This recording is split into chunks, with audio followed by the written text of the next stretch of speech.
So welcome to this video. This video is a list of some items for photographers for holiday gifts. And as you might imagine or be aware of, holiday gifts for photographers can be expensive, complicated, frustrating because we're frustrating, complicated, and expensive to buy for. So this list has 12 items on it, and those 12 items are pretty much all under $100 US. So I hope you find this list helpful, and if you have any other suggestions you'd like to add to this list, please add those to the comments below. If you think I missed anything, again, comments below. I'd love to know more about what you're thinking about for holiday gifts for the photographer in your life. Speaking of that, this video is for you as a photographer, if you're watching this as a photographer, but it's also for you to potentially share with friends and family who are asking you, what can I get for you for your photography? One of the complicated things about gifting photographers is, as I mentioned, our stuff tends to be expensive. It also tends to be very personal. If as a photographer you say, hey, I like this new lens, it's probably going to be expensive. And if you tell someone, hey, I'm looking at this 30mm lens, then you'll probably get frustrated because there's like 5 or 6 different 30mm lens options. So which one are you talking about? So we're going to get away from all those more complicated and expensive items and talk about some of the simple things that really go to making your life as a photographer hopefully easier, more productive, and reduce some friction or frustration. So that's what this list is all about. I hope you find it helpful. A couple shopping tips before we get into the list. My preference personally is to shop local when possible. I'm blessed in that I have 2 awesome camera stores in the Seattle area. There's Glazer's Camera in North Seattle, and my preferred shopping place, which is Kenmore Camera up in Bothell. I'll leave links to both of those down below. They both ship internationally, I believe. I know they ship across the US and at least I think North America. If you're not going to shop at a local store, unable to, the next best thing I think are the 2 large camera stores in New York, the online stores and physical stores. B&H Photo, which is my preference, and I have affiliate links for those down below. And then the other place is Adorama, also in New York City. They have experts on all the stuff I'm going to talk about, as well as other photography gear. That's my recommended place to go. If you ever have problems with any of these places I just mentioned, you can talk to a real live human being and they will help you out. So let's get started with item number 1. And item number 1, 2, and 3, and 4 are kind of like when you were a kid and you got socks and underwear at Christmas. It's things you need, but they're not real sexy, not real super interesting, or the things you really, really wanted. These first items are kind of like that. So item number 1 are extra batteries. Extra batteries for your camera are such a great idea because it's always good to have one more. Depending on the camera you have and the way you use your camera, you may find you need 2 or 3 extra batteries. When I was using the original Fuji X-T cameras that use this smaller battery, if I was doing a wedding day, I would need 5 batteries to get me through the day.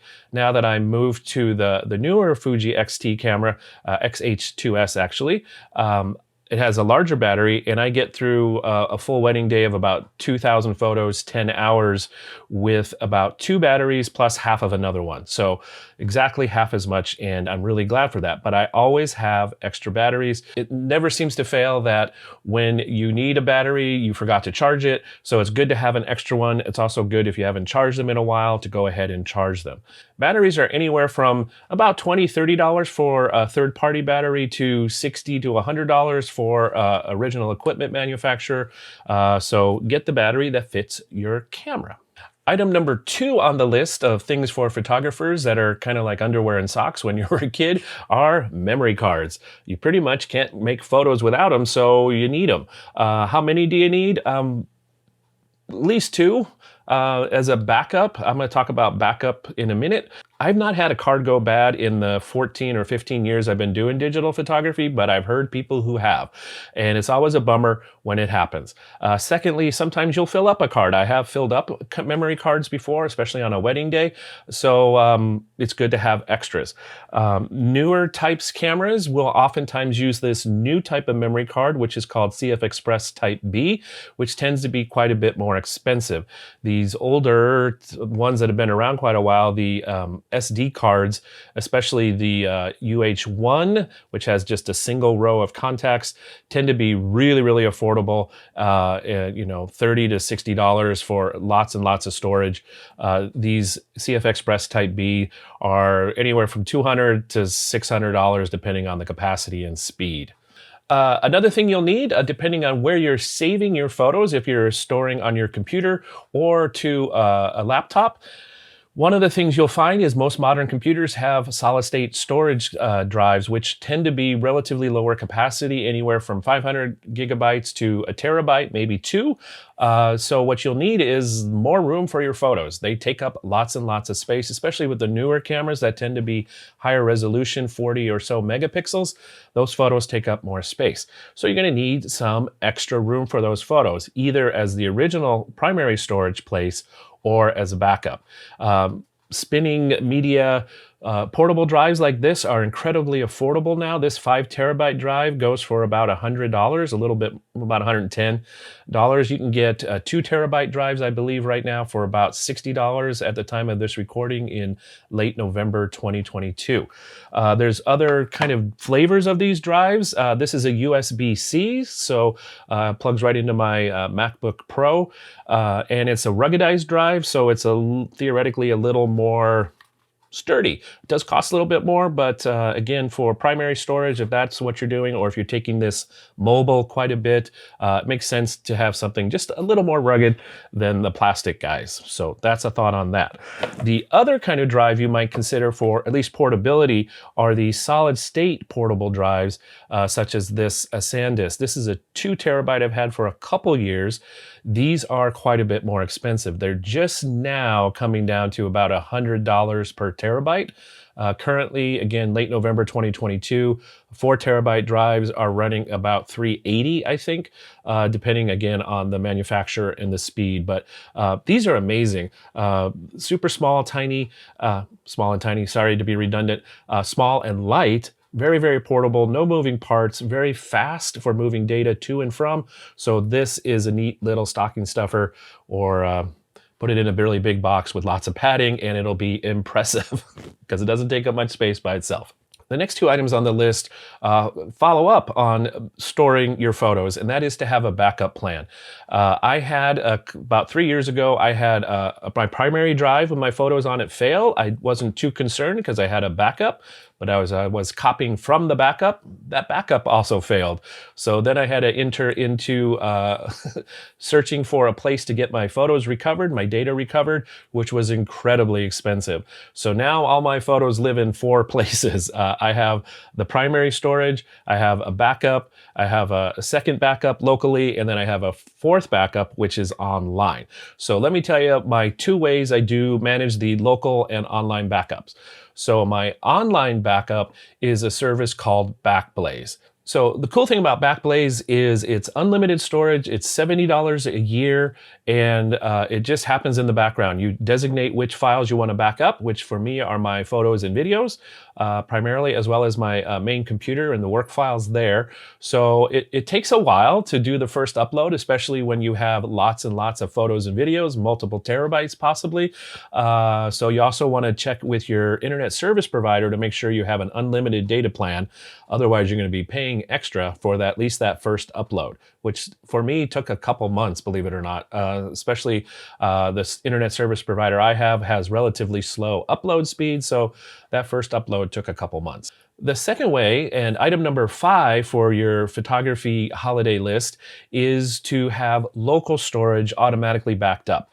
And the service I use for that is called Carbon Copy Cloner. It's a downloadable software, and what it does is it lets me create backup snapshots of what I want to back up and where I want to back them up to.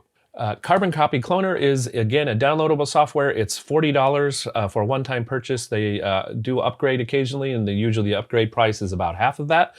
Personally, the way I use my backup is I do it manually because I leave my hard drives off when I'm not using them and just turn them on when I do need them. But you can schedule backups to happen overnight or in the middle of a time where you're not using your computer very much, and then it's fully automated. But once you get your backup in place, make sure you run it regularly because you don't want to lose stuff. From personal experience, I can now say that it's not a matter of if your primary storage and even maybe your backup will fail, especially if it's a spinning media device. It's a matter of when. So make sure you have extra copies of your stuff. It's relatively inexpensive to do that. Certainly much less expensive than having some kind of data recovery, which costs multiple factors higher than if you had originally had extra copies in place before the failure. Number 6 on the list of holiday gift ideas under $100 for your photography friends and family is a black box. This black box is a power bank. They come in all kinds of shapes, sizes, capacities, prices. What this lets you do is power your camera if you need to, or charge the batteries while they're in your camera. Most modern cameras released within the past 2 or 3 years will have a USB-C connector that you can plug this into and power the camera. Or if you plug it in while the camera's not on, it will charge the batteries. So these are super handy. Obviously, you can also charge your mobile devices. This is powerful enough. It can charge my laptop and power the laptop. Super handy, good things to have, maybe even have 1 or 2 of these. So a black box that does many practical things as item number 6. Item number 7 on the list are extension tubes. This has been on every list of holiday gift items I've ever made because it's just such a great value, and it gives you so many more options for potentially creating different kinds of photos. What extension tubes let you do is attach them to your lens, and then they attach the lens to the camera with these on the back of the lens, and then your lens is now a close focus lens. It's not quite macro, but it's a lot less expensive than a dedicated macro lens is. So these are pretty cool. My recommendation for these is you will find ones that are like $20-ish, $30. I would recommend ones at least in the $50 to $60 price range that are going to be more metal, more robust potentially. This version I have here from Velo is I think about $70 or $80. You get 2 tubes. The more tubes you have, the more you attach these together, and the thickness this gives you, the closer you can focus. Next up on the list, another round thing, another circular thing. This is gaff tape. And what's cool about gaff tape is it does lots of things. If you are anyway in a MacGyver mood, this stuff is your friend. If you ever need to fix something, it's also, you can tear it by hand. You can use this to as a makeshift lens hood, lots and lots of different things. You can tape clothes down on your subjects if you need to. The uses are almost unlimited. And the cool thing is this stuff is low tack, so it won't leave a residue behind like masking tape or duct tape will. And it comes in different sizes. You can get a large roll like this. There's also very small rolls that fit nice in the backpack. I've seen some people, they'll tear off a strip like this and just put it around a pen or a pencil and then put that in their camera bag, so they just have a little bit of this when they need it. Super inexpensive, super handy, comes in different colors. Here's the blue, kind of like my blue. Oh, blue's over here. So a fun kind of thing, and you can also use it around the house for other things. It's a multitasker. Item number 8 on my list of photographer gift ideas for the holidays is something for your brain and something a little bit for your heart, and that's this book, The Meaning in the Making by Sean Tucker.